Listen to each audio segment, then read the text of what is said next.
Hi, I'm Sara.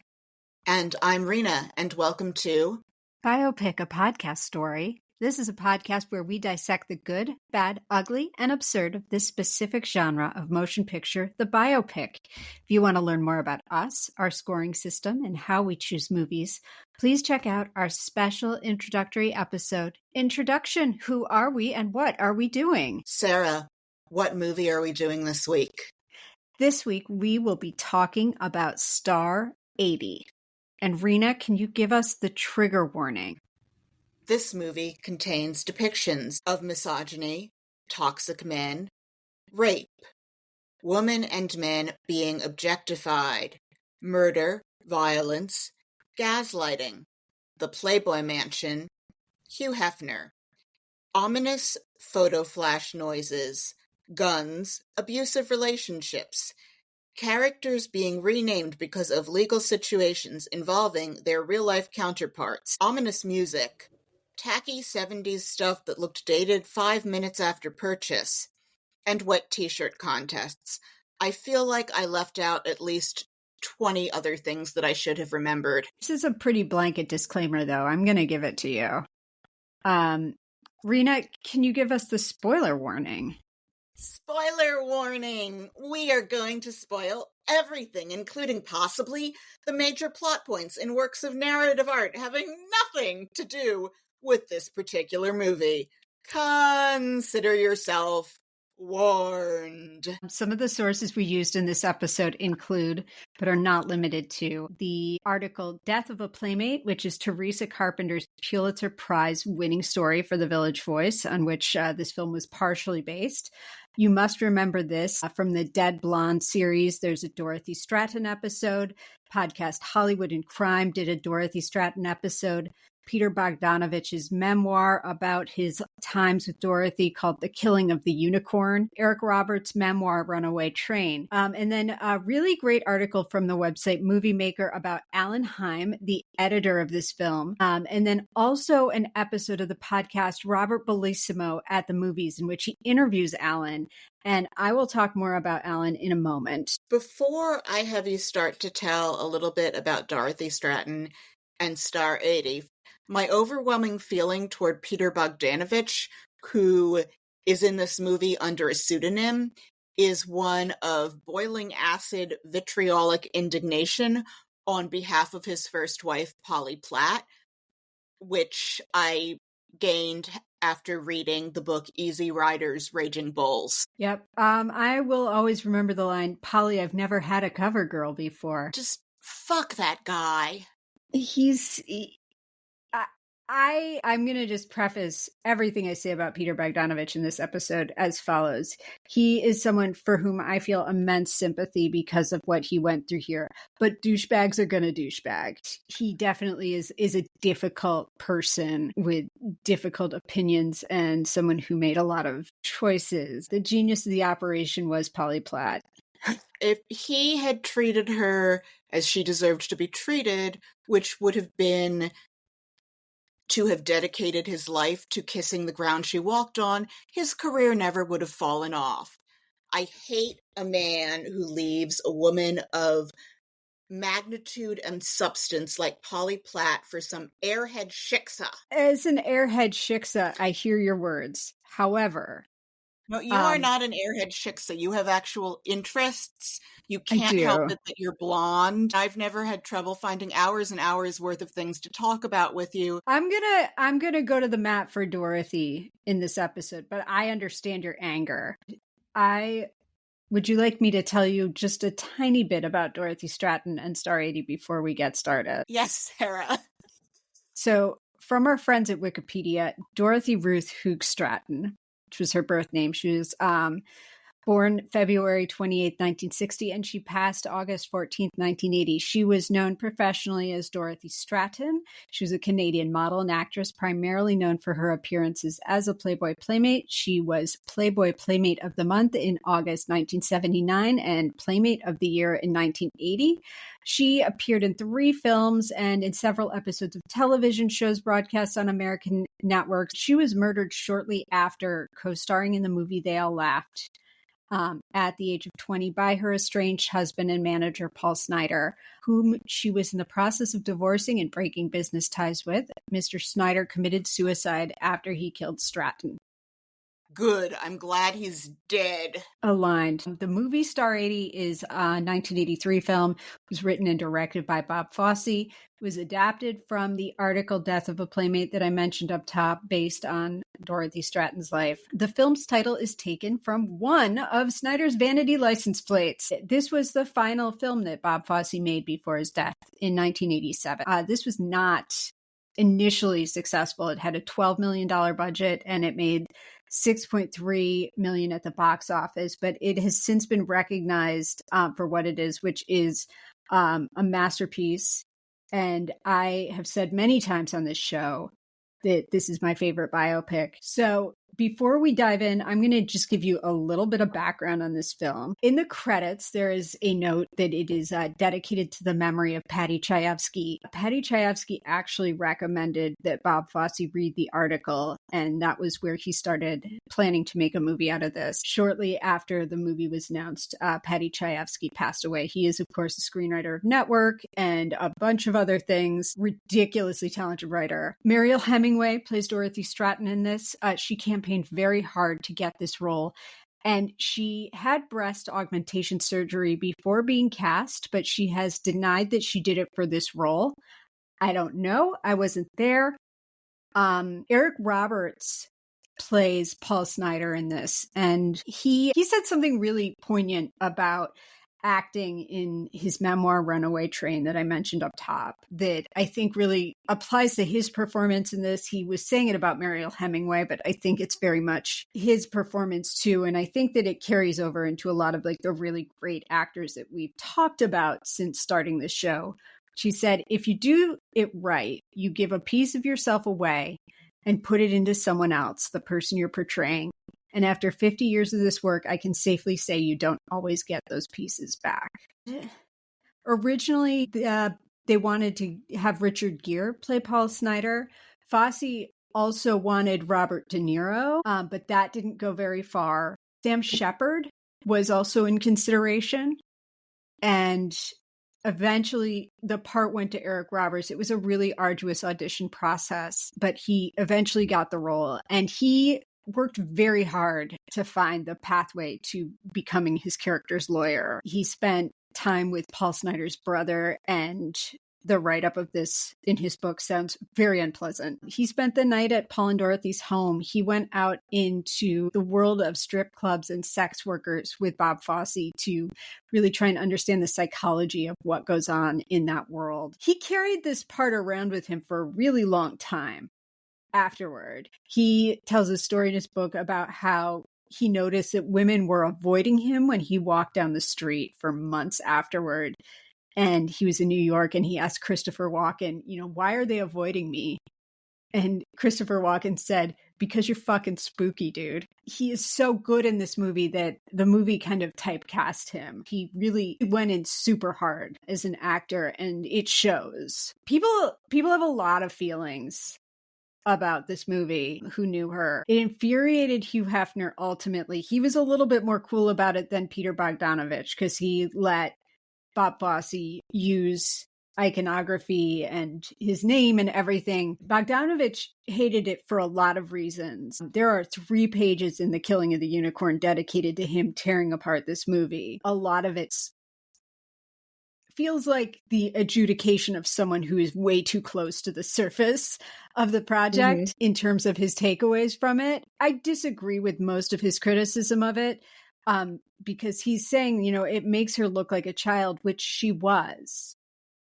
She was 20 years old when she was murdered. She was so underdeveloped as a human, and she had so much more to give and grow and learn from and find out about herself. And she never had the chance to do so. Even at 20, she was actually kind of mature for her age. She got married, and her life and death are kind of a painful statement on what we confer onto beautiful young women and what we expect from them and what we don't give them.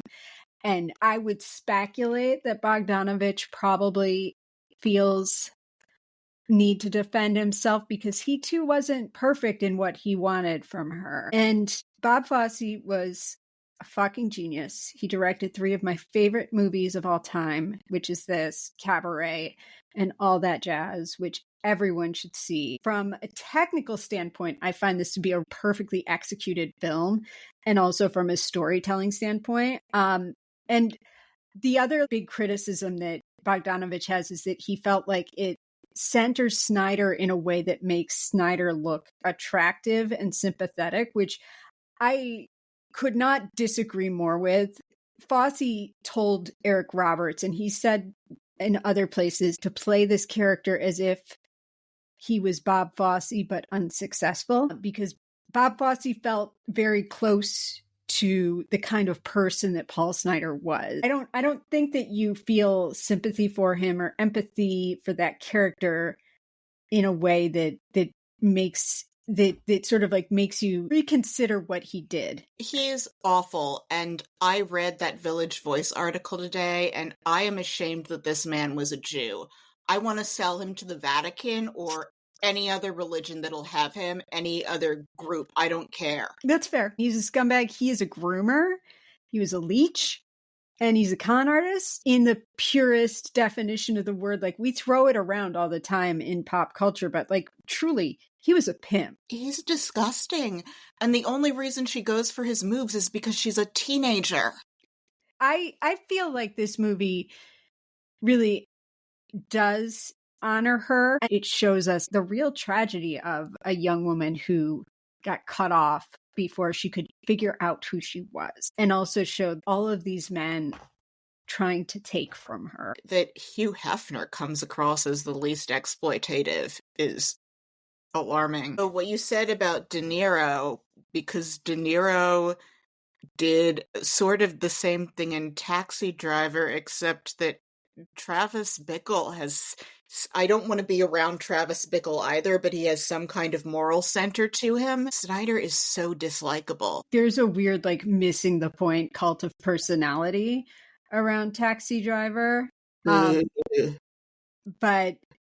I don't think that there's anything cool about Paul Snider. You can glean like coolness from Travis Bickle if you want to look for it, but there's nothing cool about Paul Snider. He is quite pathetic.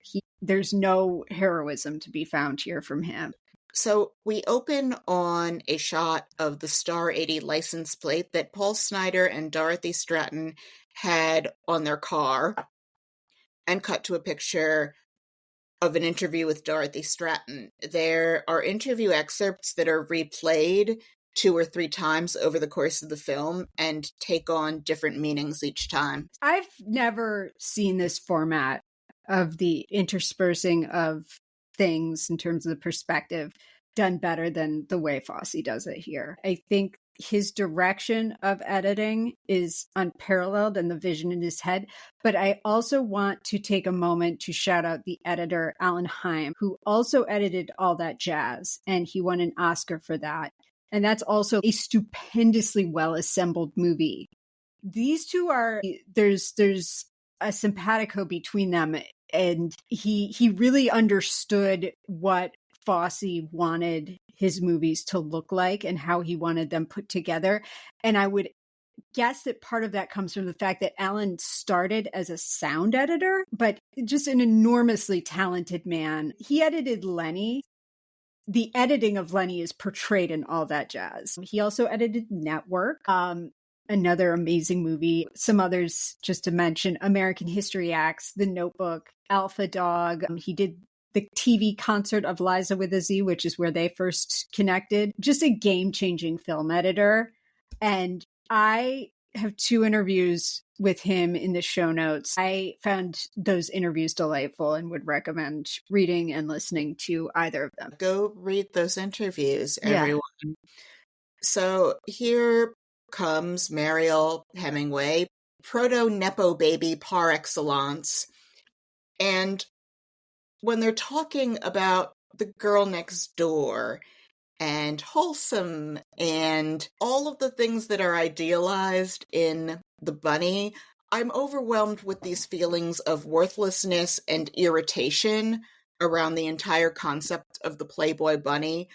I'm not that girl. Few of us are. It's like he has a girl next door vision, but it's a very narrow lane of what the girl next door actually is. Up front, I hate Hugh Hefner. I know that's a super controversial view. I think he's a sleazebag. I think that the stories about how he reserved for himself the sarcophagus or whatever the heck you call that thing next to Marilyn Monroe at the Hollywood Cemetery so he could be buried next to her is the least adorable thing in the world. He terrorized her while she was alive, and now he can terrorize her in the afterlife. Like, that's not cute. It's gross. So yeah, we see like these shots of her Playboy shoots, and we see she is really young. She mentions that they shot over 20,000 pictures. I do appreciate something where people put that level of production into it, and she talks about it's art. You had to use film back in the day. I feel like as a giant mea culpa across the board, I have completely failed to talk about directors of photography at any point on this podcast, I'm pretty sure. And this was shot by Sven Nykvist, who was a DP on a lot of Ingmar Bergman films and also Woody Allen films. He had a 60-year career as a director of photography. It's so interesting because of the contrasts in style, because of that elegance that you see in a lot of movies that he shot.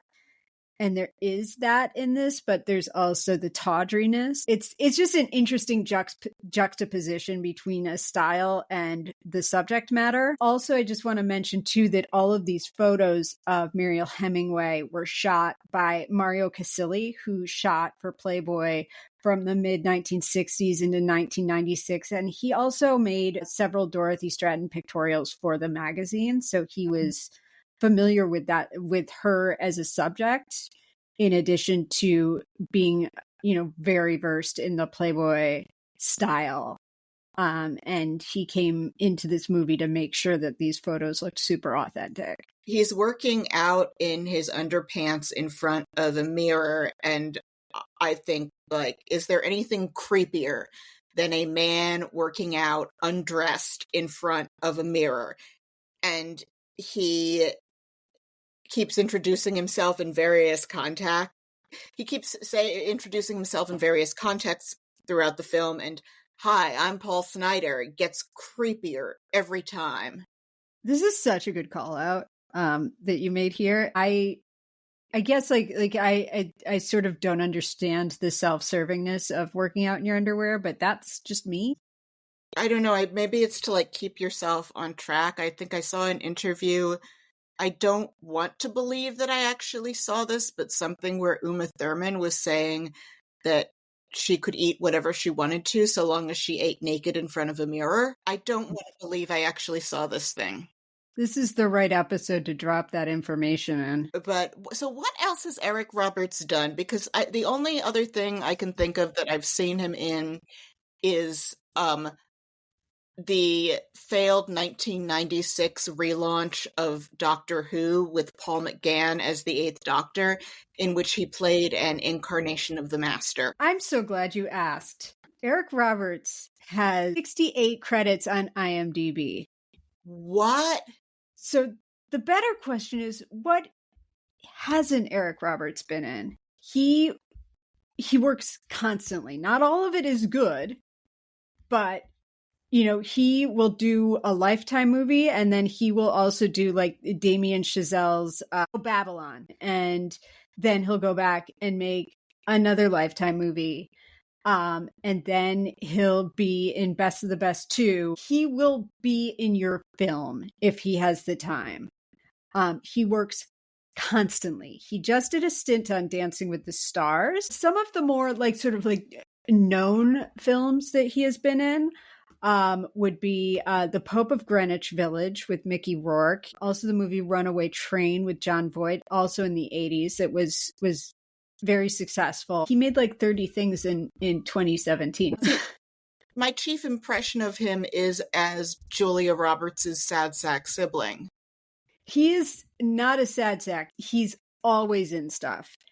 It's not always good, but he is always in stuff. How is it then that the only thing I can think of where I've seen him besides this is that Doctor Who TV movie from 1996?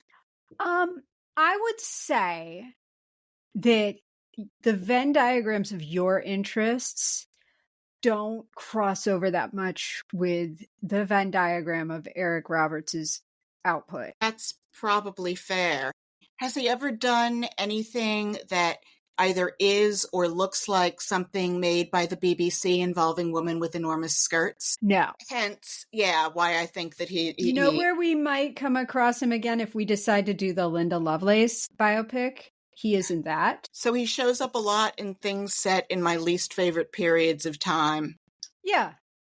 It's gritty, it's dangerous, like there are these like flashing lights. Everything says 70s in a way where I appreciate it. It's not in my wheelhouse, but I appreciate it.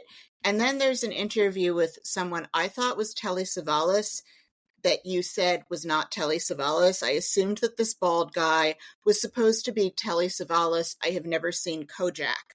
So at this point, I want to talk about something weird concerning Telly Savalas. I'd like to know, how did Paul Snider come to know Telly Savalas? But when I looked on the internet, I could not find any reference to who played Telly Savalas in anything related to Star 80, probably because it wasn't supposed to be him. It's not mentioned in his Wikipedia entry, and when I checked, it feels like the internet has been scrubbed in some way of references to Telly Savalas, Snider, Star 80, or anything having to do with any of this in the way that the Tibet House Wikipedia entry, when I checked, appeared to have been scrubbed by the CCP. And it's weird. And I was wondering if you had any insight to this, because it's just suspicious AF. Like, are there people in the Savalas estate or something who paid a bunch of money? Hard no. What we should mention here is that Paul Snider is unctuous and is always kind of name dropping people that he knows when he's introducing himself to people. And he's like, oh, you know, I know Telly Savalas. Is that him on TV? That's my friend Telly Savalas. And it's like, yeah. And so I did a little extra research. I cannot find any proof that Paul Snider knew Telly Savalas, but there's a moment coming up where we see him run afoul of some bookies in Canada, and he did leave the country for a bit, and he went to LA to try and hawk his wares such as they were there and get like a pimping game set up in LA. My guess is that he probably met someone who knew Telly, or he came across him at a party once. And I would just add here that one of the things that fascinates me about LA, and Karina Longworth does this much better than I ever can in the Charles Manson series on the podcast, You Must Remember This. The membranes that separate the sleazy people and the legit people and the crazy people in Los Angeles seem very, very thin. These people are coming across each other all the time. We have at one party a scumbag, a pornographer, and a legit film director, and they're all hanging out together at the same place. It's like the Spiderman meme where they're all pointing at each other, kind of mentally justifying how their position is superior to the other two's. And I feel like that is probably what happened here. When you said that he had to leave the country, I kept thinking about places that I wish he had left Canada for instead of America. I wish he had wandered off to Antarctica in that non-existent workout gear, said, "Hi, I'm Paul Snider," to a bunch of penguins while freezing to death, and just been nipped to death by penguins. I mean, there was some pretty cool stuff happening in Cambodia circa 1978 that would have been probably a good place for him. I would much rather he go to Cambodia than America. On behalf of the Jews, the Khmer Rouge can have this guy. He wasn't wearing glasses, so yeah, it probably. I mean, we don't know. Turned out okay for him. Yeah, it totally could have. He's definitely not an intellectual. Hello, darkness, my old friend. We're getting a sense of who he is. Like, we see that he's hosting a wet t-shirt contest at a bar. And I could feel Fosse, the choreographer here, and I could feel that, like, whatever his issues that made him quite imperfect, where he still appreciated women in a way where he wanted us to be disgusted at how these women were being ogled in the t-shirts. And this scene just made me want to vomit. Yeah. And Yeah. so did the car shows in the next scene. He's all like, yeah, you don't have to sleep with these guys. And I'm like, and the women are like, yeah, we know what you're telling us. We're going to have to sleep with them. I want to just also shout out in this scene, there's a really great little performance by an actress named Deborah Geffner, who's still working. She was just in the movie Maxine, the Ty West one. She also has a really pivotal role in All That Jazz. She's the one who says, but I will. I just love her. I thought that was just like a great, like 2-line performance that she had in this. They remark that he could remember everyone's name. Remembering everyone's name and being sure you say it to them so they will know that you know who they are and get the sense that, oh, you think they're important. This is a piece of advice given in How to Win Friends and Influence People, which makes me think that, of course, Paul Snider is the kind of person who's going to glom onto that book. So Carroll Baker, who plays Dorothy Stratten's mom, was one of the 2 Carrolls who starred in bad biopics about Jean Harlow in 1965, which we might watch if we are scraping the barrel at some point in 2029. And, of course, her mom thinks he's lame. I love how she sort of laughs at the flowers that he brings over, and her whole family can see how frickin' lame Paul Snider is, and, like, good for her baby brother for telling him all of this is lame. His suit is, I don't know the gradations on years in the 70s, but this suit feels dated to me, even for Canada, for where they are. It's this roughly suit, and I love the way her little brother George asks him, going bowling, how hard is it, costume-wise, to evoke the late 70s with specificity from 1983? I think, like, you know, like the specificity is really clutch here. They really, really got granularly down into it in terms of recreating these looks and the way that they were dressed. And I would imagine that it's probably not that hard to find clothing from 1978 in 1983, but pre-internet, it was probably extra work. There's this sense of him that his sleazy moves are always about 6 minutes behind the times. Yeah, they capture that so flawlessly. So in episode 9, Gia, you talked about how you like the interview framing device on Star 80, and I found that framing device quite contrived. I wasn't all that impressed with it, but I loved it here, and I think that's just because Star 80 is just plain better than Gia. And looking back, I can see a lot of ways where what Gia is trying to do with, like, the kind of film stock they use for that for the interviews, the way it's slightly grainier than the rest of the thing, it seems like they were in some way taking tips from Star 80 and failing. I'm sure that they were. It's deceptive in its challenge to use this kind of framing device as a narrative tool. I feel like in Gia, it was a lot of underlining. Like, they're like, by the way, she was on drugs. By the way, she was crazy. And then they'd show us the scene, and then they'd show us the interview. And it was someone like basically recapping what had just happened.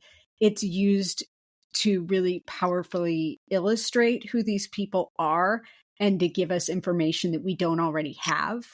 And that we also could not get unless that person was delivering it. I feel Fosse, the choreographer, all over this film, even though there aren't really any sequences designed to showcase dancing per se. Everyone just seems to move with intent, and I don't want to say grace, but the blocking feels like the work of a choreographer. Because I was so unaware of Eric Roberts' 780 plus credits, my thought here was, Christ, but Fosse could pull a great performance out of just about anybody.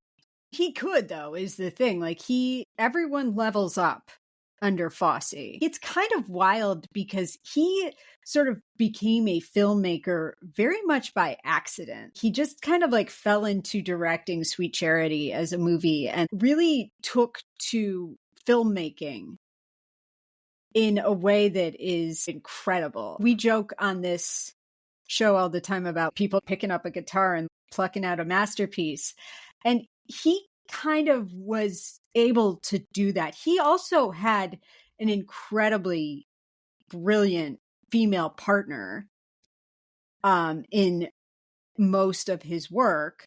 So there is that too. And I think that having an editor who understands your vision and a DP who knows what you want things to look like, having the team, the right people around you to support your creative vision is really critical. Like, no one does it alone. But he took to this medium very quickly. So I haven't seen Fosse Verdon, so it's quite good.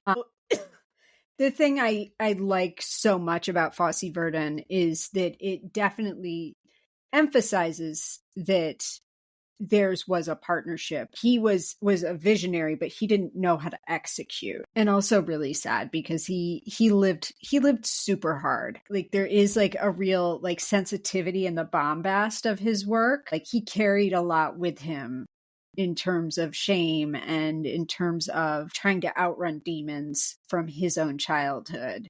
That I think it's to the credit of this film that it shows me all the things where it bothers me that this is what society idealizes in women in a way that emphasizes that, and I feel sick. And welcome to the show, Cliff Robertson. We will be seeing you again if we ever get around to watching you as the young JFK in PT 109. So can I tell you who almost got the part of Hugh Hefner over Cliff Robertson? Yes. Harry Dean Stanton. That could have been really interesting, actually. Yeah, right? Yeah.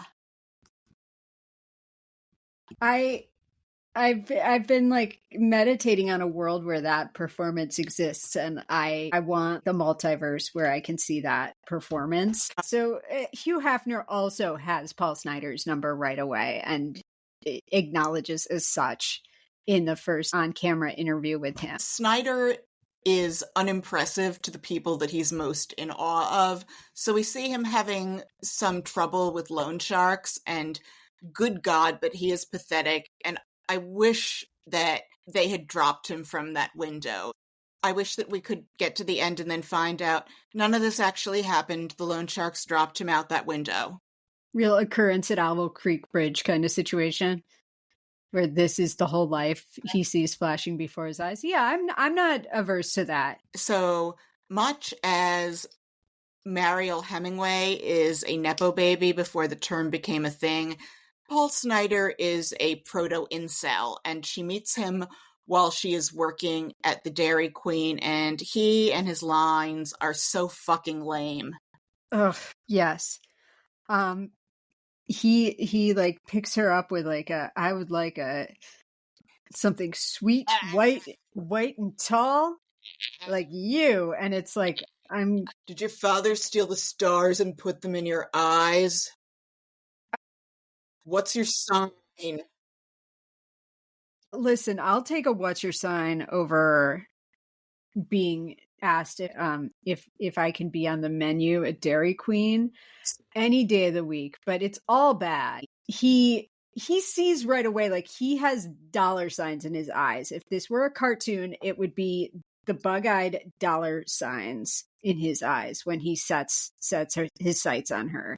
He sees a mark and he is a predator. Yeah, and then of course the soundtrack is playing Do You Think I'm Sexy on their first date, and whenever I hear this song, I remember this subway panhandler from the aughts who would sing it very out of key in a scratchy voice on the F train. This song is repulsive. He's taking her on a date in his like white T-top Camaro. It's so icky. And she's like fully like in a blouse and sweater because she is still in school. She is too inexperienced to know how fucking lame he is.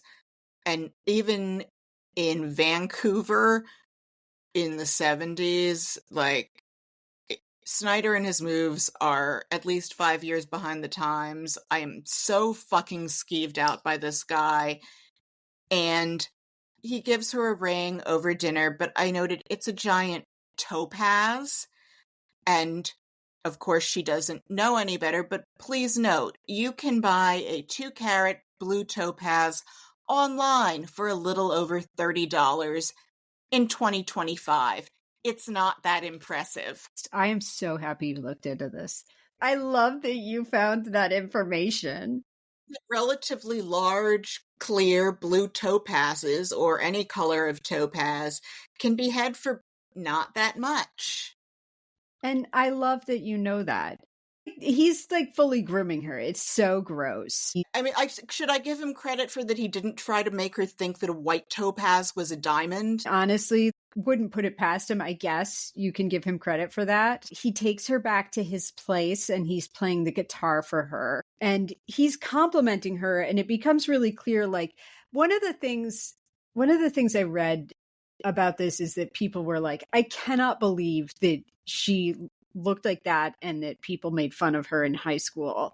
And I'm like, I 100% can believe that people made fun of her in high school. I think, like, sometimes beauty that is like that transcendent makes people comfortable. And I think that sometimes it doesn't manifest itself as clearly until, like, you're taught how to walk and move and apply makeup and things like that. She had all the raw materials, but didn't know how to carry herself. Kids are terrible and stupid. So I think that it's very conceivable that Dorothy Stratten could have been teased in high school. And Teresa Carpenter's article talks about, like, that she didn't have like big ambitions for herself. She really was like hoping to become a secretary. She had no idea what she was sitting on in terms of her beauty. And then eventually, like, the charisma that she would be able to, like, start to maneuver her way through the world with. Paul Snider sees it, and he's going to harness it so he can make as much money as possible off of it. Of course he does. She mentions some football player, and so they cut to blood, and you have this sense of, oh, here's how it ends. And we see Snider driving to the prom date, and this is where "Hi, I'm Paul Snider" gets creepier, and I thought it couldn't get any creepier. Yeah, and yet it does. I was imagining, as they are posing for pictures and as he's showing up in his very flammable suit, like, what? Like, going to your prom with a 26-year-old pimp. And there were plenty of classmates of mine who had very questionable prom dates, but I don't think anyone went with a pimp. We also, we meet her little sister, who seems to just adore her. Yeah. And they're putting on makeup together and laughing and having a really good time. And again, like, it's reminding you, like, oh, she's a child. And you see in the credits that they call her Dorothy's mother, which is very intentional. The Hook Stratten family did not allow their names to be used in this film. Bob Fosse tried to make overtures to them, but they were not interested. So that is a very deliberate choice in this movie to not name them. And that's their right. Mm-hmm. And her mom seems kind of like she's got his number a little bit. Like, she sees that he's icky. He brings everyone flowers and is like, oh, the women in this household are beautiful. I don't know if I was reading too much into it because I've watched this movie too many times. And also, I know there's also the postscript on what happened with Dorothy Stratten's younger sister. But I see this very clearly as Paul Snider starting to groom her as well. Well, I think you're spot on. Okay. I wasn't sure, like, it seems like for just a scooch, the mother picks up on it. But I think, like, everyone in this movie suffers from a failure of imagination. In terms of the danger that they're in and the very real danger that Paul Snider presents. We see this, like, very sweet, like, photo montage of them posing for prom pictures and the whole family posing for pictures. And it's all set to the song Just the Way You Are by Billy Joel, which has uncomfortable overtones, I feel like, lyrically. Like, I'm always like, this is a nice song, but so it's kind of a perfect choice for the prom music. And we cut to their prom. And it's the 70s and it's gross. It's very crowded prom floor. Everybody's sweating. Eric Roberts has 20 different kinds of sweat in this movie. That is a good call. I am afraid and on edge every second. I wish he'd drop dead. And we cut to future Paul scratching out the photo from the prom night and then back to him taking photos of Dorothy. Yeah.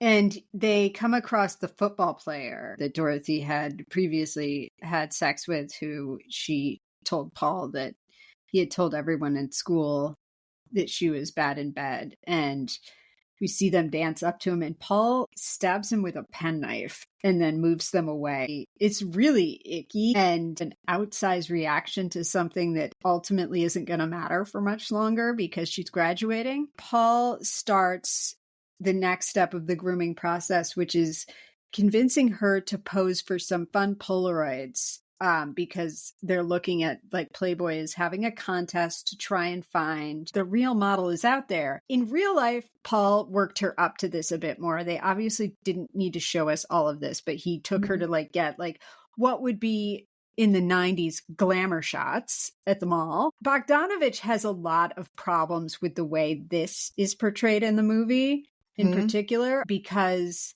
he's like, she didn't want to pose for pictures. And I'm like, well, let's have some nuance about this. Like, of course she would be willing to do this because he's a groomer. She was being trapped by this man, and he was good at that. I'm sure that there is a complex web of feelings from her where maybe she did hate parts of posing, but maybe also at first she liked the attention. She liked the way it made her feel. She felt beautiful and recognized for the first time.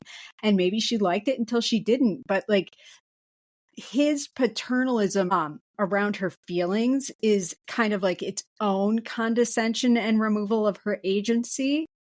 Well, he wasn't there. And also, I think of Peter Bogdanovich as Dr. Kupferberg from The Sopranos. What is this wizened little shrimp of a man? What business does he have saying anything about women, really? And I have no interest in hearing any words from Peter Bogdanovich beyond mea culpa Polly, which I'm not going to get. I have a problem with him black and whiting. It was probably a very complicated thing because this shit is complicated when you're an 18-year-old girl. You make the point that she probably never thought of posing naked before she met him. I agree. She starts kind of narrating the process that happened where Paul took these pictures of her, and then he used those pictures to go to another photographer to get him to take pictures of her. Paul Snider then rips off this photographer who was supposed to get a finder's fee and takes them to another photographer who gets them in front of Hefner. And this sequence is icky because they're looking at her and they're just like, oh, she looks wholesome. She's tall. You know, nice breasts. I think we've got something here. Dorothy's mom does not want to sign the consent form, nor should she. And she puts up a good fight that comes to nothing. And yeah, Paul is using Dorothy and nobody should like him. I loved the scene of the mom telling him no. I thought that scene was just fire. Yes. And we see them walking through a pre-9/11 airport where you can walk to the gate with someone, you keep your shoes on, you hold on to your bags. It seems very efficient and pleasant and much, much better than any experience I've had with flying from roughly 2006 onwards. And we see the mom weeping and reflecting. Again, she did not sign that consent form. Did you have to be 18 or 21 to be in Playboy? I believe you had to be 18 in the US and you had to be 19 in Canada. It's weird. I can't remember the exact specifics of the consent rules. But yeah, like she was not supposed to go. And obviously Paul Snider faked signing it for her. And Carroll Baker is so good in these couple of scenes. And this is really like devastating, her just being like, I wouldn't have signed it. I never would have signed that. And she is telling him about her first trip to the mansion and how great it is. Paul is asking her about the people that she's met. He asks her if she's met James Caan, who famously lived in the mansion for a chunk of time in the 70s, and a football player named Billy Joel Batten, who is probably a player named Fred Dreyer. You can see I linked to an image of him. He's also an actor. He's supposedly a real coxman, is what Paul says. So I have a question. How successful an imitation of the Playboy Mansion is this? Because I don't really care about the Playboy Mansion. The Playboy Mansion is my idea of hell, much as Eazy-E's pool party in Straight Outta Compton was your idea of hell. I agree. It is also a version of hell that I would not want to go to. So I have not been to the Playboy Mansion. They were not allowed to film there. So they did recreate it. I get the impression that it's a pretty accurate look at the mansion based on images that I've seen over the years. So I think that it's a pretty solid replica of it. You feel the ick. It is an icky place. Dorothy has her talk with Hef about the logistics of setting herself up in Los Angeles. I also just want to point out here too that I know that Hef in this movie comes off as kind of like paternal and caring, but he's also pimping her in a way here too, by setting her up with a house and a job and an apartment and getting her a little bit of money while she's waiting. Like that is also pimp behavior. She had people selling her all over the place. Yeah.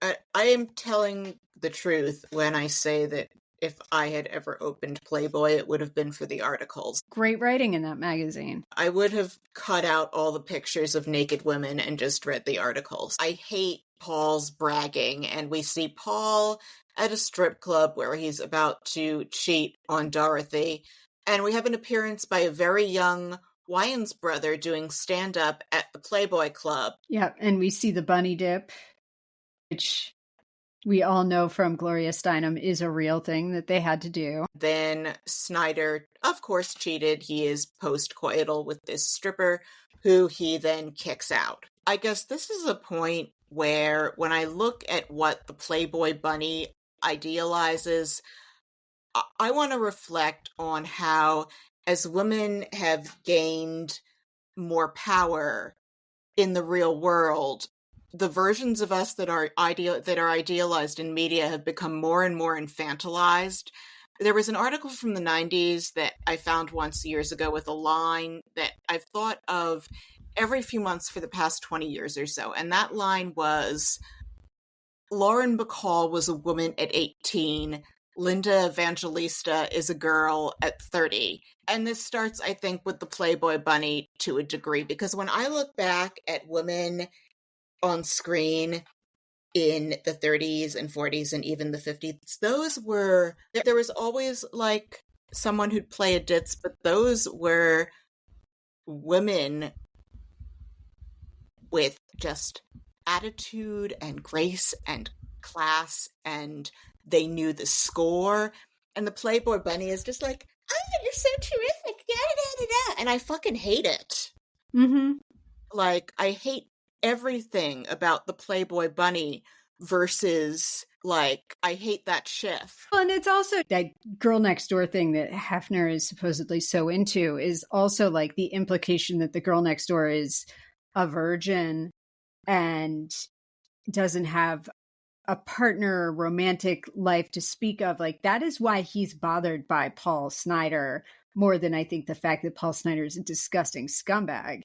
It's the fact that he doesn't want Dorothy Stratten to have any implication that she has a life that isn't what Playboy has prescribed she is. I think he's also bothered by like the low class reflection funhouse mirror that Paul Snider is to him, but also he might not literally want Dorothy for himself, but he wants Dorothy for himself and for his brand.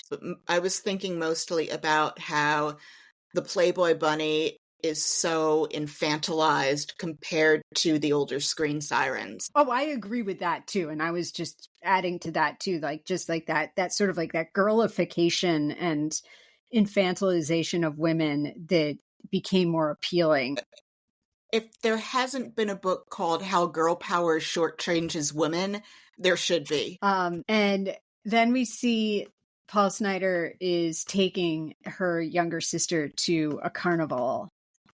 And the grooming of his younger sister to me really came through in this, because at the end of it, he's telling her to stand up straight the same way he tells Dorothy to stand up straight. And she says, "You just want me to look like a playmate, just like Dorothy." He blames everyone but himself for his issues, and this movie is far ahead of its time. Yeah. I'm not surprised people couldn't appreciate it.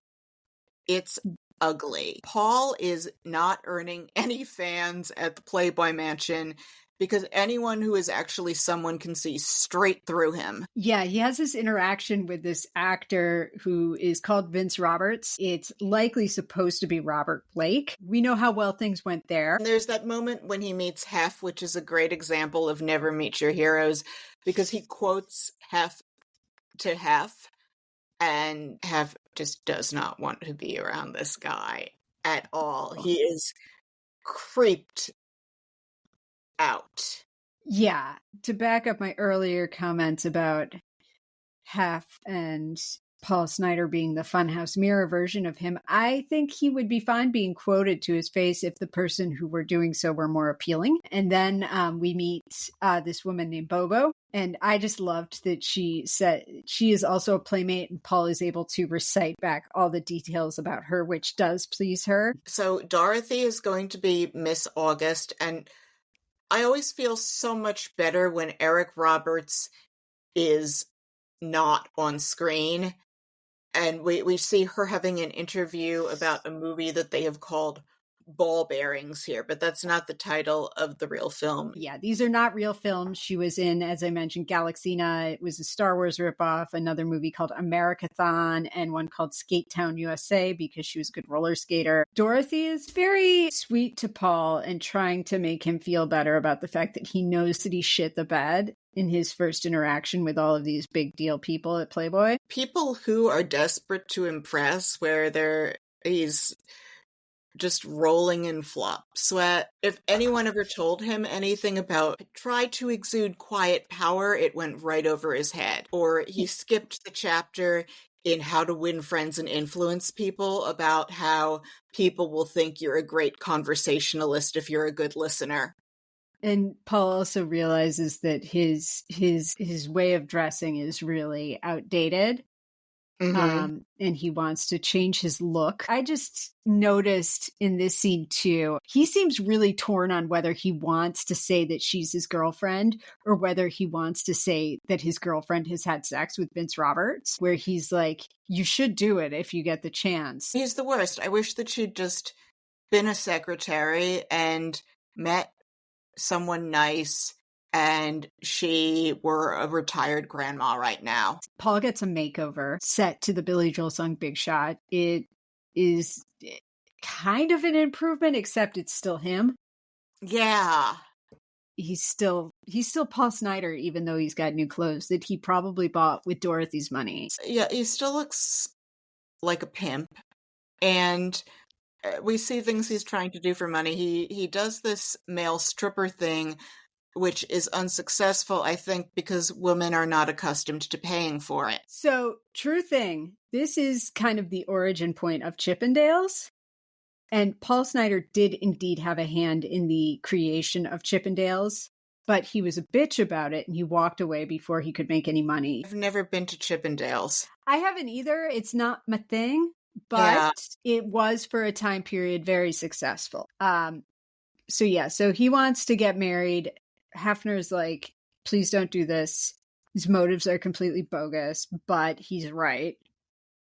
Mm-hmm. Oh yeah, We nobody cut should marry this guy, much less spend more than 3 seconds around him. In fact, avoid the no 3 seconds. Like, go to the other side of the street when you see this spam coming. no, he's toxic. And then we see her being interviewed about another movie she made called Wednesday's Child. There's some scenes from behind the scenes, and it's a really like unpleasant film shoot that's happening where she's not an actor at all yet and doesn't know what she's doing. And Paul is calling her and being like, "Can you get money out of the bank so I can buy this car and get a Star 80 license plate on it?" And and she's trying to. This is such a Paul Snider and Dorothy Stratten car, and no, you're just Ew. No, he's such a dick. This is based on a movie that she made called Autumnborn, which I've never gone to a lot of trouble to seek it out, and I won't. It is described as a movie where a rich young woman is kidnapped and taken to a school of discipline. I have no interest in seeing this. It sounds gross and horrible. nor do I. So Paul also asks if she can call the mansion and see if he can come over. And so she does do that. And he is hanging out with Bobo at the pinball machines, and Hef sees him and is displeased.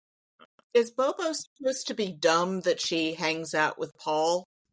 No, I think she's just a nice person who likes Dorothy. And I think like another thing this movie does, probably by accident, is point out the way that women don't always perceive danger around them. You see it here. Like Bobo seems to just think that he's like a nice guy. And we also meet the surgeon who becomes their roommate. This is such a great little performance by David Clennon, who's another working actor who's in a ton of stuff.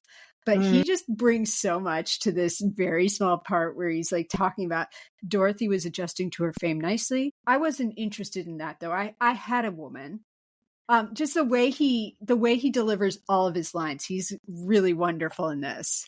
Mm-hmm. Yeah, he just wandered in. Like you, I found the after the fact interview framing device really effective here. And we see they're having a barbecue. And Paul is also running an unsuccessful workout equipment business. He actually was somewhat successful in this industry, but not in any real way. These devices are fucking dark also, because he has one that looks like it's straight up like, oh, you rape people on that. Yeah, we see that one again later, and Fosse thankfully has the grace to just hint at it, because she's already dead by that point. Yeah. Then we go to roller skating, which is where the Peter Bogdanovich based character that I think I'm just going to call Peter Bogdanovich sees Dorothy for the first time. And Sarah, can you please talk about the situation that prevented Star 80 from just saying Peter Bogdanovich? I'd be happy to. He refused to allow his name to be used in the film, and he threatened to sue if he found the character that was based on him, this Aram Nicholas, to be objectionable. This is very similar to what we hear about with the John Belushi movie Wired, where people were like, hell no, you may not put my name on that. Unironically, Bogdanovich would later complain in his book, The Killing of the Unicorn, about how he doesn't like the character of Aram because he feels like it isn't representative of their relationship. And it's like, they made it really different though, because you were going to sue, but he still has a problem with it. And he writes about it. I mean, this character is much dreamier than Dr. Elliot Kupferberg, so I don't see what his problem is. I mean, he's an entirely different person. It's not like he shows up with the horn rimmed glasses and an ascot, and his name is like Timmy Bogdanovich. I think also just something to note here too is you see cameras filming at this roller skating event. Playboy had like a real wedge into legitimacy in the 70s, where this was they were shooting a special, right, in this sequence, or recreating the shooting of a special that would be aired on ABC, hosted by Richard Dawson, another noted violator of female boundaries. Donna Summers performed at it, and the Village People also performed at it, setting the template of their performing for Predators that would continue on into 2025. Playboy was making a real push to be legitimate in the entertainment industry. Mm-hmm. And was in some ways being very successful at it. And then another thing that I'm just going to note in terms of like my little rabbit hole journeys here. So the movie They All Laughed, which was the movie that she was making with Bogdanovich when she was murdered, has a scene of Dorothy Stratten, her character, roller skating to this same Benny Goodman song in it as it does in this scene. And I spent some like meditative time being like, is there any way this could have been a coincidence and not a subtweet by Bob Fosse? And I came to no. No. Also, welcome back to the show, Roger Rees. We last saw you as Frida Kahlo's dad in episode 13, Frida, which is one of my older favorites. We have a great quiz in it called Would You Hook Up with This World Leader? Yes, he's a lovely actor. So he's taken with her immediately. Like he sees her and he is very interested and very attracted to her. And she, like, why wouldn't you be? Which is kind of like what happened to Peter as well, IRL, is that he was like thunderstruck by her. So where was he at with Sybil Shepherd at this point? They had broken up. He was in the midst of what he called a year of devastating non-monogamy, where he was just hooking up with people. Yeah, I know. I was like, you were hooking up with people, Peter? But devastating non-monogamy. It was either a devastating year of non-monogamy or a year of devastating non-monogamy. Drama queen. Yeah, and gosh, all that after he broke up his marriage to a brilliant woman who made his career. Wow. Yeah, Sybil left him ultimately because she wanted to have children. He already had two and didn't want to commit to having more, so she ended their relationship. So he was single at this point. Sorry, I didn't mean to interrupt you, but couldn't they have talked about that before he went and left his wife for her? Who has time? Well, shitty, thoughtless people. That's who are the ones who don't have time. So he's invited her to meet with him, and she hasn't seen any of his movies. And her agent is like, don't worry, just be yourself. He doesn't even need her to read. And I find myself thinking, how many actresses are there who got a degree from Juilliard or Tisch or Yale Drama who would have taken it on themselves to actually watch all of the director's films in the lead up and learned lines? So yeah, I feel indignant that she has it so easy on behalf of every actress who went out and got a real education and hadn't yet taken off their clothes. And I am saying hadn't yet because I do know what happens in Hollywood. Yes. So Dorothy Stratten did take acting classes once she had arrived in LA, but I see your point. And I'm also like enraged alongside you because I know, like, if I had pursued my acting career at best right now, I might have been a guest star as a parent on a Nickelodeon show. And I would probably more likely maybe have broken into infomercials in which I'm the person who doesn't know how to hold a bowl. So I get it. So as I mentioned, this is the movie They All Laughed. It was going to maybe be a comeback for him.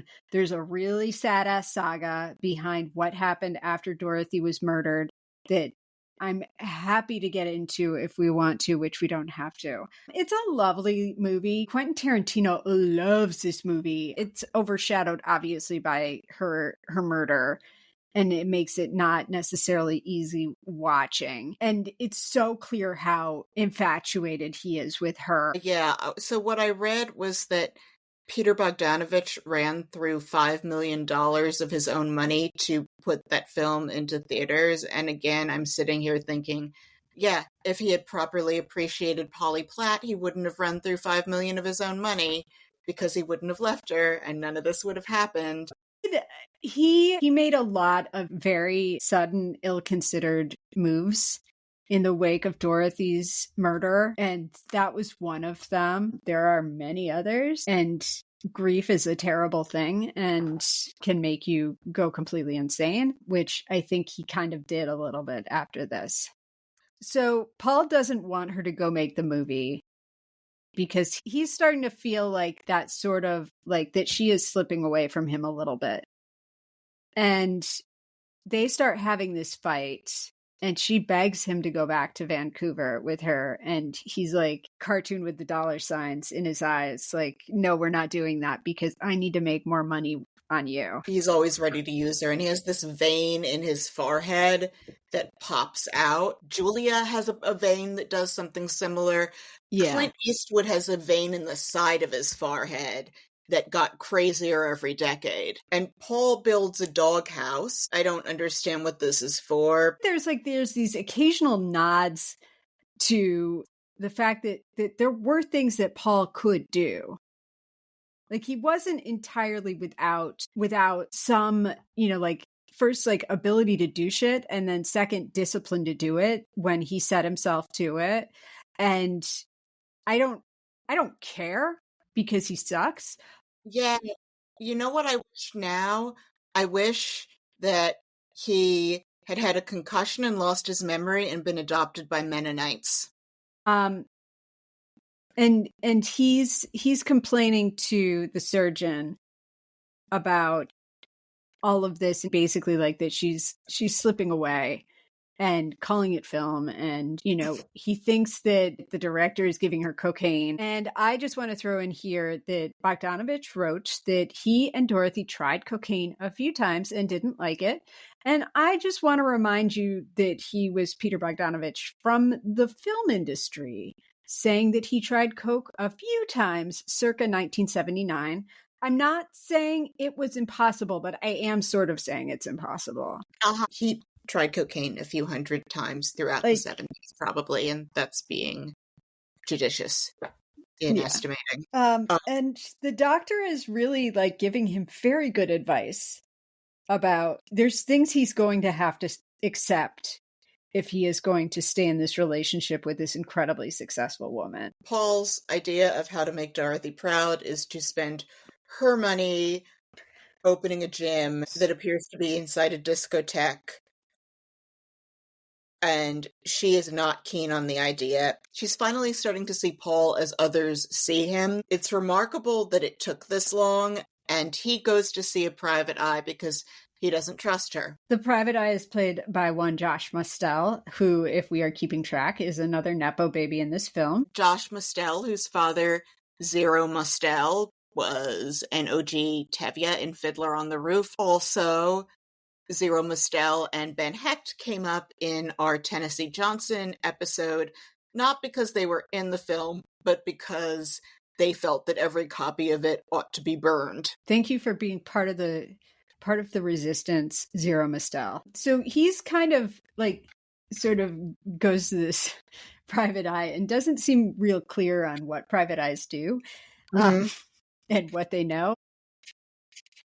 Yeah, he thinks a private eye is also several different kinds of lawyer. And we established that while they are married, he was never legally her manager, which was a bad call on Paul's part. And she, in real life, had done some smart things with her money in terms of setting up a company that paid her in order to protect it. She got a business manager who was looking after her money and helping her to manage it and protect it. She would go on to cut Paul off from that. Smart.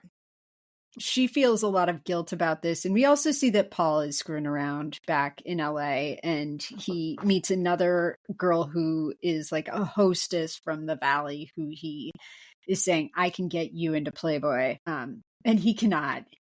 I love how unimpressed she is. Peter Bogdanovich is saying, don't put your name on the health club. idea. Don't go along with his. Clearly, she should not put her name on the health club idea. And Paul wants to get into the mansion and he cannot. Like, Hef won't see him with this rando girl he picked up. He's getting all sorts of pissed off. And like the last third of this movie, you mentioned that the music is sort of like starts to really drive. I feel like the music doesn't stop and it just keeps like getting more aggressive. Yeah. Up into a certain point. At this point, you're starting to really feel like this is just so heartbreaking too, because no one seems to recognize the threat that he was or to take him seriously. Even though, as we all know, since time immemorial, men have murdered their partners in jealous rages. He is kind of pathetic. He is kind of pathetic. And also, this is, it would be another decade before any real anti-stalking laws would get on the books in California. And we had other tragedies awaiting us in the form of Dominique Dunn, who I think about all the time, and Rebecca Schaefer, who was on the TV series My Sister Sam, and her stalker was able to get a private eye to find all of her personal information very easily, like at the DMV. And he showed up on her doorstep and murdered her. How did these people live with themselves? It would be a long time before we saw like this threat taken seriously against women. Which sucks. And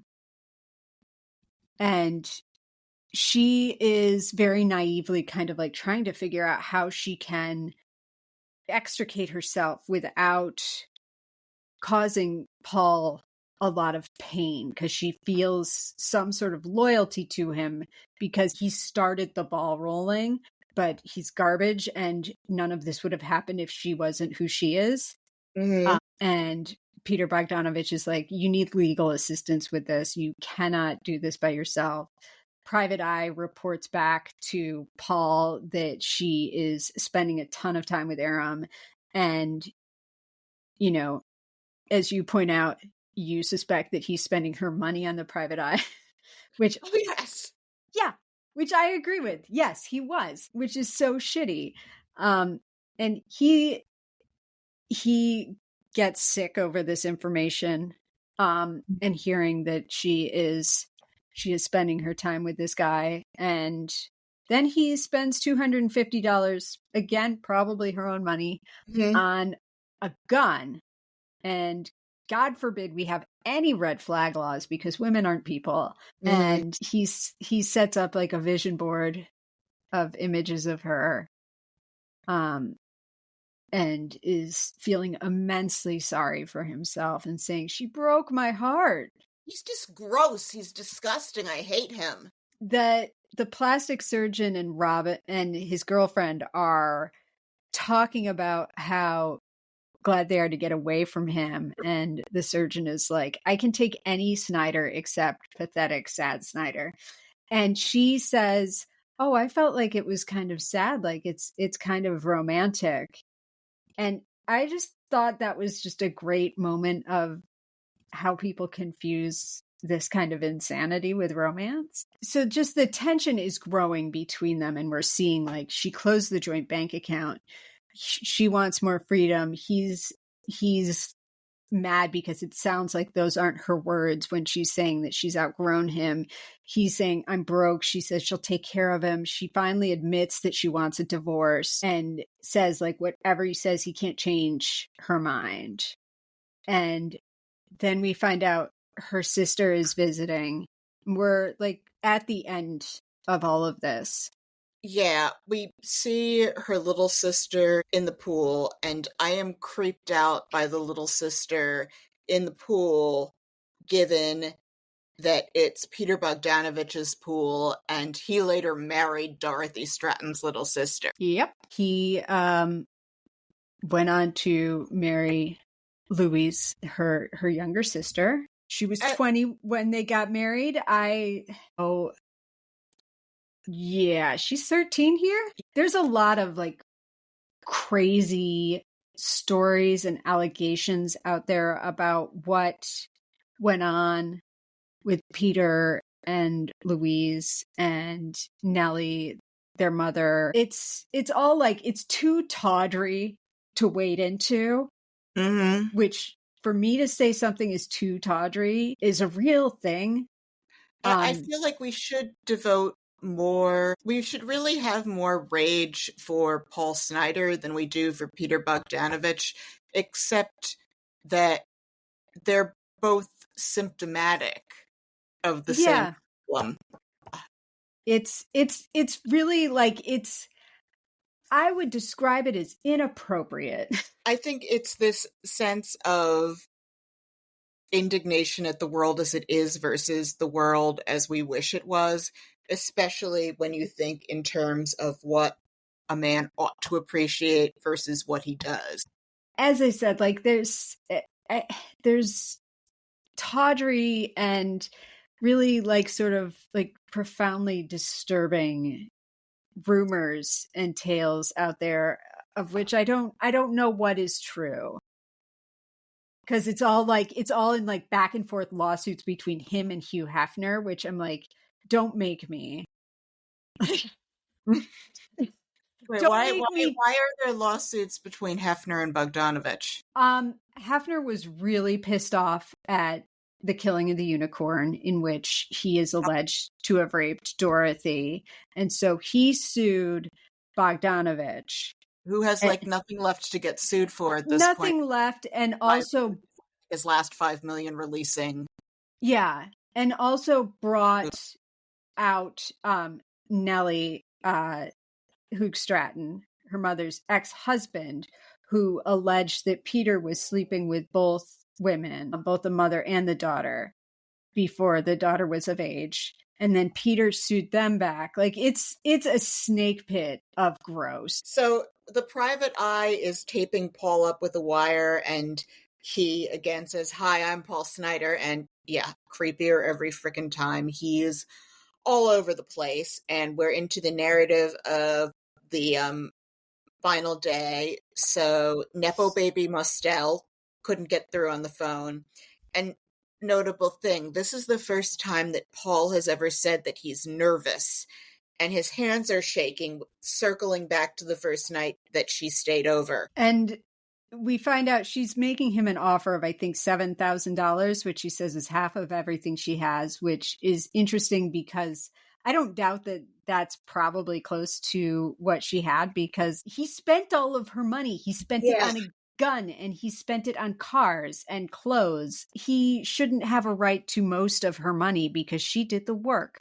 But that's neither here nor there. He acknowledges, like, I bought a gun, and now it starts to get really abusive and uncomfortable. He wants to get her to sign off on this poster that he has created, which she doesn't want to do. He's all pissed at her because, you know, why don't you want to do this? And it's like, she wants what she wants. She's 20. She's just starting to figure out what the heck it is she wants. Yeah. She is exploited by everyone, and she should get the hell out of there right now.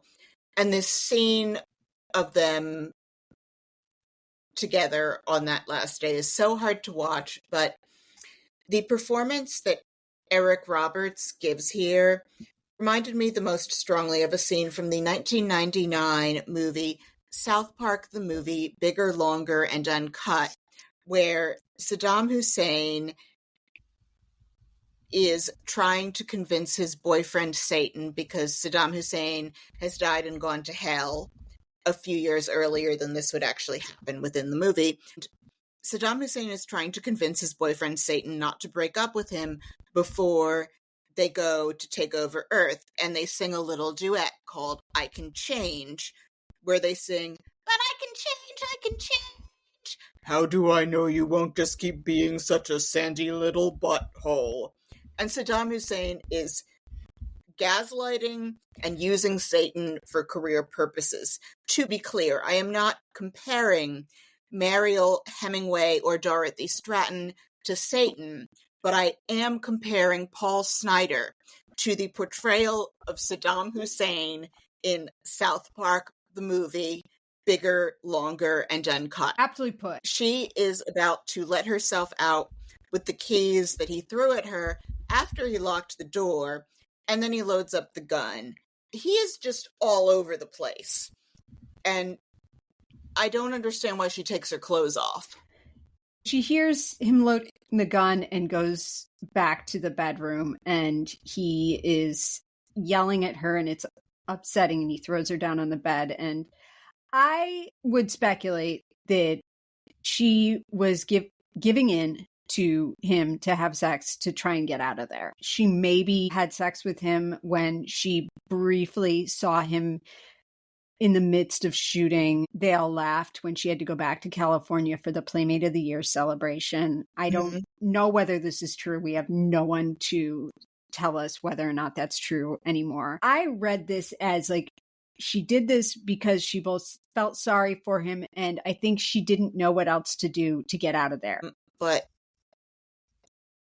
he rapes her, and she's sobbing. It's horrible. And then he shoots her in the head. It's grim.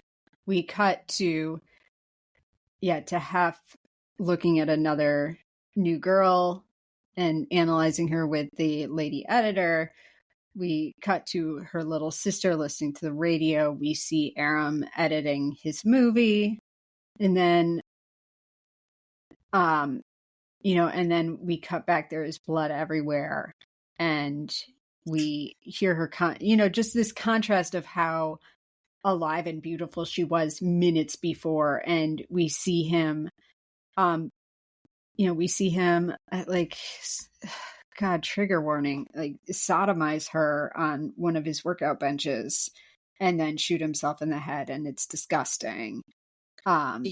He shoots himself in the head, and he's finally done the first useful thing he ever did with his life, which is to shoot himself in the head, if I didn't make it clear. It's an awful ending. It is. It's a devastating ending. And we cut back to an interview with Dorothy where she's alive again, and she's talking about this experience so lovingly, and then it ends. It's so sad. It is. I'm upset. I'm going to eat jam out of a jar with a spoon while you talk about awards. Excellent. To talk about awards, this movie was denied a lot of awards. Eric Roberts was nominated for a Golden Globe, and he won a Boston Society of Film Critics Award for Best Actor. But this movie and his performance were shut out of just about everything. And it's understandable. This is a very unpleasant movie, and his is a very unpleasant performance. It's the kind of villainy that does not mustache twirl. It's just like you're seeing evil in its like all of its forms, in weakness and in patheticness and in cruelty. And Roger Ebert actually said later that Eric Roberts should have been nominated for an Oscar, and he coined the phrase Star 80 syndrome after claiming that Gary Oldman's performance as Sid Vicious in Sid and Nancy was snubbed for the same reasons as Roberts, which is that Hollywood will not nominate an actor for portraying a creep, no matter how good the performance is. I thought Sid and Nancy was more fun than this, although Sid Vicious does come across as a whiny little bitch.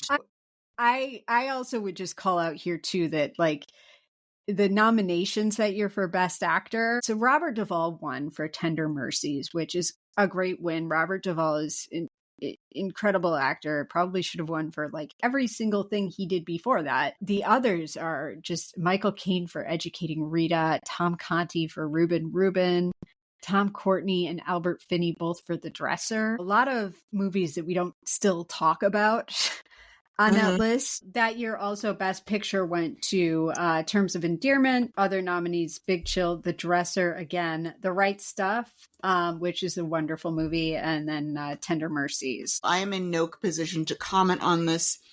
I have heard of 3 out of 5 of the actors and 3 out of 5 of the films. Yeah, it's a really unremarkable set of nominees. Well, still way less paltry than 2000. 2000 was pretty bad.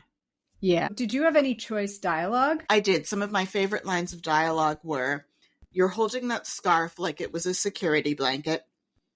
I don't see any naked pictures of you here, Paul. And together we could be somebody." because it's just disgusting and kind of emblematic. Yes. I loved the exchange where Paul Snider says to Dorothy's mother, I do love her. And she says, what did you say?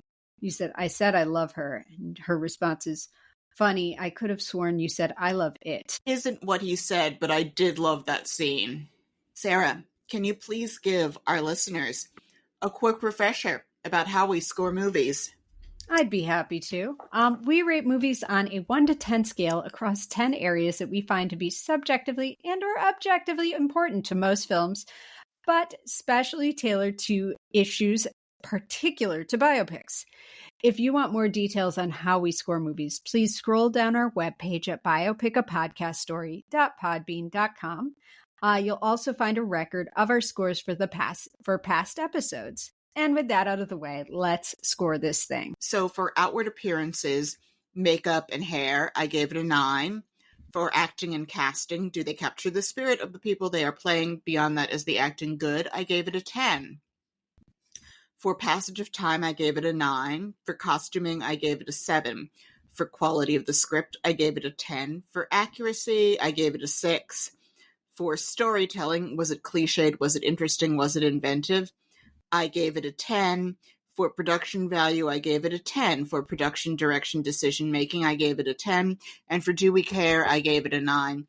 The thing about that, I reflected, so my average came to a 9. And reflecting, I was probably over-generous on accuracy. And the thing with costuming is I'm just not going to be that impressed by anything set in close to the present day. It's not why I love biopics. I want to be swept away into another time and place, and this isn't doing that, and I know that once again it's reflecting my inability to love something for what it isn't, and also for like what impresses me or doesn't, but all things told, like a 9 is one of the 5 highest scores I've ever given. So 5 or so highest scores. What about you, Sarah? So I gave it for outward appearances a 10. Acting and casting, I gave it a 10. Passage of time, I gave it a 9. Costuming, 9. Quality of the script, 10. Accuracy, 7. Storytelling, 10. Production value, 10. Production direction decision making, 9. And do we care? 10. Okay, I came to a 9.4. So, star 80. Your average came to 9.2, which is the 3rd highest score we've ever given. You come in behind Lincoln and Milk. That means you have earned a second opinion. Oh, it's time for second opinion, the element we stole from How Did This Get Made? The prize for scoring above an 8 or below a 4 is that you get to hear us make fun of IMDB reviewers who disagreed with our assessment of the film. Okay. So this first review, 1 star out of 10, entitled Lost Time, was written by Immaculade on September 2nd of 2020. Watched it when I was too young to critique it, but still thought it was pretty lousy. Just saw it again today. It was worse than I remembered. Fosse? Overrated. It's like a tone poem. Sarah, what do you think of their last statements? They were 2 one-word sentences. Fosse? Overrated. Fosse. Overrated. Fosse. Overrated. No, you're wrong. I don't know what aspect of this person is referring to as overrated, but they're wrong. Is Fosse overrated? Also wrong. Is the movie overrated? No, if anything, underrated. They were wrong both when they saw it, when they were too young to critique it, and again on September 2nd of 2020. What a detail. Does everything have to go on the internet? 2 out of 9 people said this review was helpful. Can I talk to those 2 people? I have questions. I would like you to read this next one, which is 1 star out of 10, titled, I'm Not the Girl I Was in Vancouver, written by Lorenz 1060. on June 8th of 2024. Okay. Fosse was a legendary, history-changing choreographer. His work as a stage director was mostly mediocre with a few bursts of brilliance, but he was most definitely not a film director and or screenwriter. Cabaret and Lenny are kept afloat by their stars. All That Jazz is an insanely overlong, overinflated, egomaniacal paean to himself, mixed with some good bits of dance. Star 80 is a mere embarrassment. Eric Roberts is so consistently over the top, it's exhausting watching him drown in this mess of a screenplay and should just be forgotten. I forgot to ask, is there a female co-star in this? If so, she just disappears in her sing-song cooing.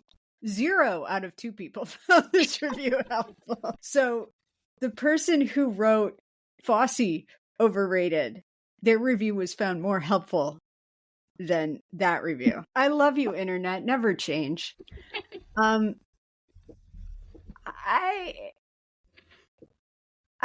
This is so wrong. His work as a stage director was mostly mediocre with a few bursts of brilliance. Lorenz 1060, what have you done with your life? Have you ever won the Tony for Best Director, the Emmy for Best Director, and the Oscar for Best Director in a 42-day period? Because Bob Fosse has. So, but yes, he is only blessed with a few bursts of brilliance. Some good bits of dance. I can't. The opening sequence of All That Jazz is one of the most explosively exciting openings of a movie you will ever see. This, no, you're wrong. You're just wrong. And they don't know what they're talking about. Are they trolling me? Did they do this because they heard I had a podcast, which we had just started at this point? Like, they were like, that girl is talking about Star 80, and I bet she's going to come on IMDb and read my review, and I want to hurt her. I would speculate that this was done to me. What kind of satisfaction do you have in your life if you can't appreciate Bob Fosse? These are some bold swing for the fences statements this person is making that are all incredibly wrong. I'm not saying that someone on the internet has an uninformed opinion, but no, the internet is subject to scholarly review. Yes. Including Lorenz 1060 on June 8th of last year. So, other stuff that you should watch instead. Star 80 is worth watching. I also I thought that Teresa Carpenter's article, which is available for free on the Village Voice archive site, RIP Independent American Media, that is definitely worth reading. And you can find snippets of Bob Fosse's choreography all over Instagram and other social media platforms. You should take between 5 minutes or an hour and look up his work as a choreographer. Yeah.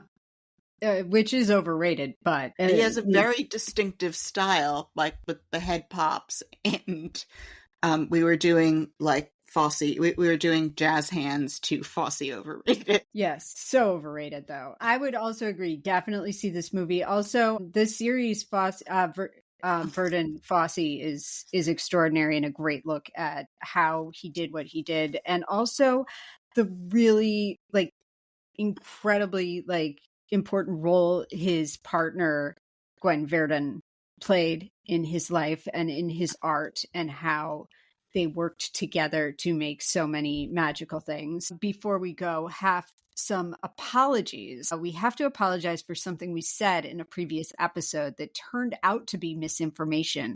We are sorry for this. We were wrong. Sometimes we're wrong. Rena, what were we wrong about? So, Alana Levin of the Graphic Policy Podcast, the guest star of our March 4th episode, Listomania, alerted me that while we mispronounced Iditarod, their correction of it to Idiotarod was also wrong.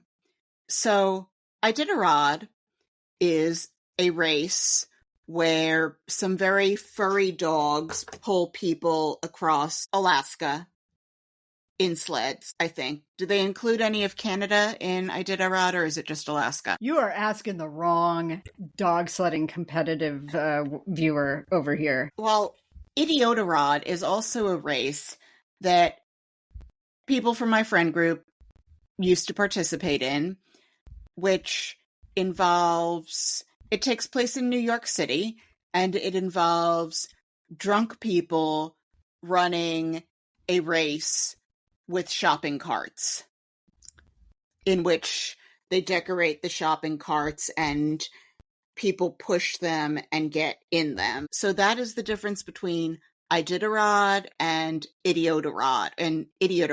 I personally love the way you said it. I figured it was like a more sophisticated pronunciation, like banal, but I appreciate that we were incorrect, and so noted. Well, with that, Sarah, can you take us out? I'd be happy to. If you like the show, please leave us a 5-star rating and subscribe to us on iTunes, Spotify, or wherever you get your podcasts. And tell a friend, or better yet, plural friends. And share us on social media. We hear it helps. You can follow us on Threads, Blue Sky, and Instagram, where we have visual aids from our episodes. Our Instagram handle is @Biopic, a podcast story. So do check us out there, and we'll link to that in our show notes as well. Please also check out our webpage at biopicapodcaststory.podbean.com to see the official episode ratings for all of the movies that we've done so far. And if you would like to get in touch, you can email us at biopiclistenermailbag@gmail.com. Tune in next week when we'll be talking about The Agony and the Ecstasy with special guest stars Fry and Bree from Pontifacts. And we're very excited. It's a huge deal to have them on. Yes. What's not a huge deal is watching The Agony and the Ecstasy, but I will abide. Yes. If you're unfamiliar with it, Pontifacts is a podcast where they rank all of the popes from Peter to Francis. And their method was one of the things that inspired me to do the scoring system. And they're just delightful. I especially like the episode that they did on something called the Cadaver Synod, which you can read up on. I am very much looking forward to meeting them. And yes. So yeah, that's our show. And thanks so much for listening. Good night to the earnest and the cynical. See you next week. Good night, Rena. Good night, Sarah.